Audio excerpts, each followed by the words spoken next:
बंगाल में वक्फ कानून के खिलाफ हुई हिंसा के बीच बंगाल से सटा अचानक असम चर्चा में है। दरअसल असम में बंगाल से ज्यादा मुस्लिम आबादी है, यहाँ करीब 40% है। यहाँ स्थिति पूरी तरह से नियंत्रण में है। इसके उलट पश्चिम बंगाल, जहाँ मुस्लिम आबादी लगभग 30% है, यहाँ हिंसक झड़पें हुई, पुलिस वाहनों को आग लगा दी गई, सार्वजनिक संपत्ति को नुकसान पहुंचाया गया। अब कानून व्यवस्था को लेकर सीएम हेमंता ने अपने सोशल मीडिया अकाउंट पर ममता बनर्जी पर तंज कसते हुए बड़ा मुद्दा उठाया है। उन्होंने अपनी पोस्ट में लिखा कि असम में वह कानून के संशोधन के खिलाफ कुछ जगहों पर प्रदर्शन हुए, लेकिन हर जगह 150 से कम लोग शामिल थे। पुलिस ने पहले से तैयारी कर रखी थी, इसलिए हालात नहीं बिगड़े। मुख्यमंत्री हिमंता बिस्वा शर्मा ने पुलिस की तारीफ की और कहा कि सभी समुदाय को लोग बोहाग बिहू को शांति से मनाने की तैयारी में जुटे हैं। बिहू का उत्साह गुवाहाटी और असम के अन्य हिस्सों में व्याप्त है, क्योंकि लोग असमिया नववर्ष के अवसर पर राज्य के सबसे बड़े त्योहार को मनाने की तैयारी कर रहे हैं। इसे बोहाग बिहू के नाम से भी जाना जाता है और पूरे राज्य में हर साल अप्रैल के दूसरे सप्ताह में हर्षोल्लास के साथ मनाया जाता है। बीजेपी ने कहा कि असम की पुलिस ने पहले से कड़ी तैयारी की थी। उन्होंने शांति बनाए रखने के लिए ग्राउंड लेवल पर काम किया। बंगाल में प्रशासन ने ढील दिखाई और विरोध जल्दी हिंसा में बदल गया, लेकिन पुलिस ने देर से कार्रवाई की। राजनीतिक नेतृत्व का अंतर भी यहाँ साफ देखा गया।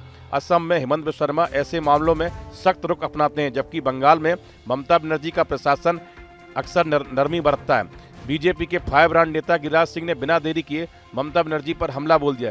केंद्रीय मंत्री गिरिराज सिंह ने कहा कि हिंदुओं को राज्य से भगाने के लिए मजबूर किया जा रहा है। उन्होंने कहा कि बंगाल में हिंदू बिल्कुल भी सुरक्षित नहीं है। गिरिराज सिंह ने ममता बनर्जी से मांग करते हुए कहा कि मुस्लिमों के साथ साथ हिंदुओं की सुरक्षा भी आपकी ही जिम्मेदारी है, लेकिन हिंदुओं के साथ अत्याचार किया जा रहा है। उन्होंने कहा कि मुर्शिदाबाद हिंसा से पता चलता है कि हिंदुओं को पश्चिम बंगाल से भागने के लिए मजबूर किया जा रहा है और यह दुर्भाग्यपूर्ण है। यह सब आपकी राज्य सरकार के सामने हो रहा है। वक्फ मुद्दे को लेकर बंगाल में हिंसा हुई।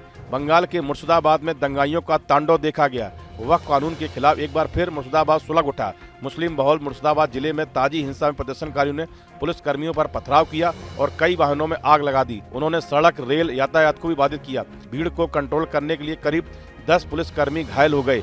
हालांकि पुलिस का कहना है कि अब स्थिति काबू में है।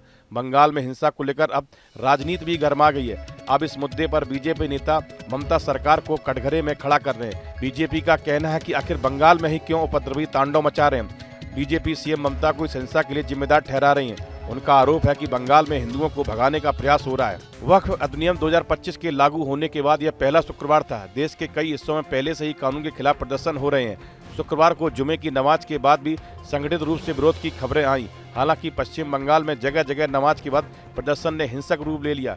खास तौर से मुर्शिदाबाद में तो भीड़ ने हद ही पार कर दी।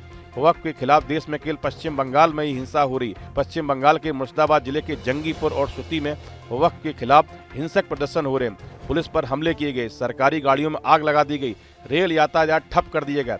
इससे कई ट्रेनों को रद्द करना पड़ा तो ट्रेन रोके जाने के कारण यात्रियों को असुविधा का सामना करने पड़ा। शमशेरगंज में प्रदर्शनकारियों को संभालने के लिए बीएसएफ को उतारना पड़ा है। भीड़ को कंट्रोल करने के दौरान करीब 10 पुलिसकर्मी घायल हो गए। हालांकि पुलिस का कहना है कि स्थिति पूरी तरह से नियंत्रण में है। मुर्शिदाबाद में हिंसा को लेकर बंगाल के राज्यपाल सीवी आनंद बोस को भी हस्तक्षेप करना पड़ा है। मुर्शिदाबाद और मालदा में तनाव के बीच राज्यपाल ने सख्त निर्देश जारी किए हैं। राज्यपाल ने राज्य सरकार को मुर्शिदाबाद और उत्तर 24 परगना के अमताला, सुती, धुलियान और अन्य संवेदनशील स्थानों में अशांति के लिए जिम्मेदार उपद्रवियों के खिलाफ तत्काल और प्रभावी कार्रवाई करने के सख्त निर्देश जारी किए हैं। राजभवन की ओर से जारी किए बयान में कहा गया कि राज्यपाल स्थिति पर बारीकी से नजर रखे हुए हैं। अंतर्राष्ट्रीय सीमाओं के निकट होने के कारण राज्यपाल ने इस मामले में केंद्रीय गृह मंत्री अमित शाह से भी बात की है, लेकिन यह सवाल उठ रहा है कि आखिर बंगाल में ही वक्फ को लेकर हिंसा क्यों हो रही है। इस वीडियो में फिलहाल इतना ही। आप बने रहिए न्यूज नेशन के डिजिटल प्लेटफॉर्म के साथ।